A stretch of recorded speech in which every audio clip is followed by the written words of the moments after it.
प्रीतीजी, एक प्रश्न आहे की तुम्ही सांगितलं की गुंतवणूक सल्लागार हा एका दीपस्तंभासारखा असतो, मात्र ज्या व्यक्तीला स्वतःहून अभ्यास करण्याची इच्छा आहे तर अशा व्यक्तीला तुम्ही काय सल्ला द्याल की कोणत्या गोष्टी बघितल्या पाहिजेत? कुठलं सेक्टर किंवा कुठलं एखादं विशिष्ट शेअर घ्यायचं असेल तर त्यासाठी काय त्याने अभ्यास करणं गरजेचं आहे? बिलकुल. बघा, बऱ्याचशा वेळेस आपण जेव्हा तुम्ही स्वतःहून तुमचा पोर्टफोलिओ बनवतात त्या प्रक्रियेला DIY म्हणतात, डू इट युअर सेल्फ.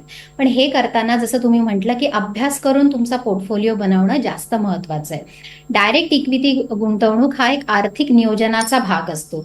ज्याप्रमाणे आर्थिक नियोजन ही एक सतत करण्याची प्रक्रिया आहे. ज्यावेळेस तुमचे एक्सटर्नल फॅक्टर्स म्हणजे आयुष्यात जशा प्रत्येक टप्प्यावर तुम्हाला काही गोष्टी तुमच्या फायनान्शियल प्लॅनिंगमध्ये इन्क्लूड करायच्या असतात आणि त्यावेळेस तशा पद्धतीनेच तुम्हाला तुमचा इक्विटी पोर्टफोलिओ बनवताना बऱ्याचशा गोष्टी लक्षात घेऊनच तो इक्विटी म्युच्युअल फंड किंवा इक्विटी जो आहे तो तुमचा पोर्टफोलिओ बनवणं फार गरजेचं आहे. त्यावेळेस सतर्क असणं म्हणजे विजिलंट राहणं फार गरजेचं असतं.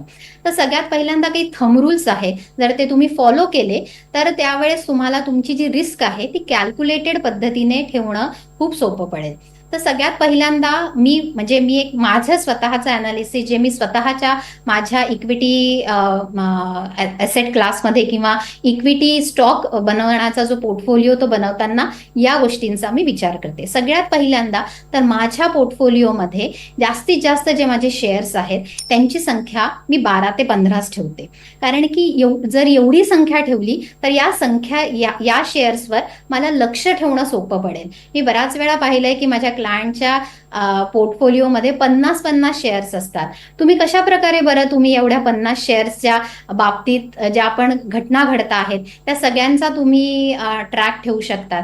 त्यामुळे सगळ्यात पहिले विचार करा की नंबर ऑफ शेअर्स आपले किती असायला पाहिजे. तर 12 ते 15 जरी असले तरी तुम्ही चांगल्या प्रकारे तुमचा पोर्टफोलिओ बनवू शकता. आता याच्यामध्ये सर्वात जास्त ॲलोकेशन हे तुम्ही जर ब्ल्यू चिप कंपन्यांमध्ये ठेवलं तर तुमची सुरुवातीची जी रिस्क आहे ती एक मिटिगेट होते. ब्ल्यू चिप कंपन्या म्हणजे काय? निफ्टी 50 मधल्या ज्या चांगल्या कंपन्या आहेत, वर्षानुवर्ष त्यांचा परफॉर्मन्स आपल्याला माहिती आहे, अशा प्रकारच्या ब्ल्यू चिप स्टॉक्समध्ये इन्व्हेस्टमेंट जर तुम्ही 80% ठेवली किंवा 70% ठेवली आणि बाकी तुमचे 30% हे चांगल्या मिड कॅप स्टॉकमध्ये असतील तर अशा प्रकारे बनवलेला हा जो पोर्टफोलिओ आहे तो ऑल सीझन आपण म्हणू शकतो. याच्यानंतरचे जे बेसिक ठोकताळे असतात ते म्हणजे सगळ्यात पहिल्यांदा तर जी कंपनी तुम्ही निवडाल ती कंपनीची मॅनेजमेंट जी आहे ती जी मॅनेजमेंट आहे त्याची मॅनेजमेंट एथिकल पद्धतीने चालायला पाहिजे. दुसरी गोष्ट म्हणजे जी कंपनी जो प्रोडक्ट बनवते त्या प्रोडक्टची कमीत कमी तोंड ओळख तुम्हाला पाहिजे.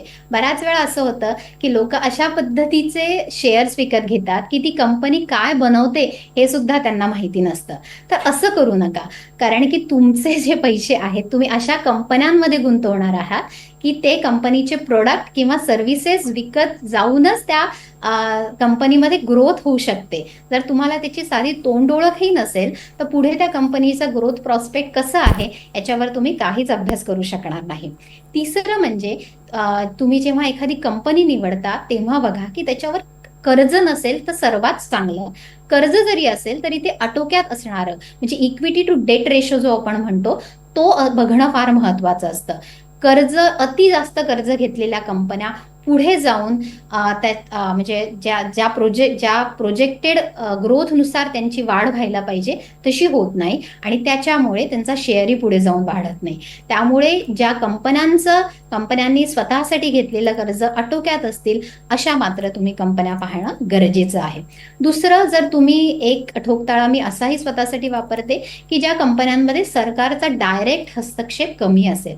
कारण की सरकारचे जे पॉलिसीज असतात कधी कधी अचानक बदलतात आणि त्यामुळे तुम्ही घेतलेल्या कंपनीच्या समभागावर खूप मोठा परिणाम होऊ शकतो. त्यामुळे तुम्ही पोर्टफोलिओ बनवताना जर अशा कंपन्या बघितल्या की ज्याच्यामध्ये सरकारचा जो हस्तक्षेप आहे थोडा कमी आहे किंवा त्यांच्या पॉलिसीनुसार लगेचच त्याच्यावर इफेक्ट येणार नाही तर असे पण तुम्ही प्रकारच्या गोष्टी तुमच्याकडे ठेवू शकतात. त्याच्यानंतर पुढचं जे महत्वाचं असतं त्याला आपण म्हणू शकतो की PE आणि EPS, राईट. तो PE म्हणजे बऱ्याच वेळा आपल्याला असं वाटतं की ज्या कंपनीचा PE खूप जास्त आहे त्या कंपन्या ओव्हर व्हॅल्यूड आहे मग अशा घेऊ नये असा एक कल तुमच्या म्हणजे सामान्य गुंतवणूकदारांचा असतो. पण लक्षात घ्या, एखाद्या कंपनीचा पी जास्त का आहे? कारण ती कंपनीने वर्षानुवर्ष ग्रोथ दाखवली आहे आणि लोकांना ते समभाग घ्यायचा आहे. त्यामुळे जर तुम्ही पहिल्यांदा तुमचा इक्विटी पोर्टफोलिओ बनवत असाल, तर उच्च दर्जाच्या किंवा चांगल्या पी रेशो असलेल्या कंपन्या निवडणं जास्त हितावह राहील. त्याच्यानंतर जसं मी म्हटलं, की प्रमोटरची पत म्हणजे तुम्ही मार्केटमध्ये जी कंपनी आहे त्याचे जे प्रमोटर्स आहे त्याच्याबद्दल मार्केटमध्ये काय म्हटलं जातं किंवा त्यांचं होल्डिंग कंपनीमध्ये किती आहे. समजा प्रमोटरचं होल्डिंग कंपनीमध्ये जास्त असलं म्हणजे त्यांचा स्वतःचा इंटरेस्ट त्या कंपनीत आहे आणि तो वाढवण्यासाठी ते मन प्रीतीजी, लावून मी काम तुम्हाला करतील. थोडंसं इंटरप्ट करतोय, मात्र आजच्या मार्केटच्या परिस्थितीनुसार एक प्रश्न विचारतोय की आज मार्केट बऱ्यापैकी पडलेलं आहे. अशा स्थितीत काय करावं? कारण आपण बघतोय ऐतिहासिक उंचीवर मार्केट गेलेलं आहे आणि एका दिवसामध्ये पडझड झालेली. अशा वेळेला काय करायचं? बिलकुल, जसं तुम्ही सांगितलं या गोष्टी तेव्हा म्हणजे या पडत्या मार्केटमध्ये किंवा व्होलॅटिलिटी जेव्हा मार्केटमध्ये असते, जर तुम्ही पाहिलं असेल तर सर्वात मोठा धक्का हे मायक्रो कॅप, स्मॉल कॅप किंवा मिड कॅपला बसतो. चांगल्या कंपनीच्या ब्ल्यू चिप स्टॉकमध्ये तुम्हाला ज्यावेळेस ही घसरण दिसते, ती घसरण आत्ताची जी घसरण आहे ती मेनली तर प्रॉफिट बुकिंगमुळे आहे. कारण की एक खूप मोठ्या उंचीवर जेव्हा मार्केट गेलेलं असतं त्यामुळे साहजिकच गुंतवणूकदारांना वाटतं की थोडा प्रॉफिट तुम्ही याच्यामधनं बुक करावा. तर अशा या झालेल्या पडझडीने घाबरून न जाता जर तुम्ही तुमच्या समभाग निवडताना एक चांगला दीर्घकालीन अप्रोच ठेवला असेल तर आत्ताच्या पडझडीला घाबरू नका. तुम्ही न घाबरून याच्यातनं लगेच पैसे काढू नका. धीर धरा, कारण की लॉंग टर्म व्ह्यू आपला ह्या मार्केटचा चढाच राहणार आहे.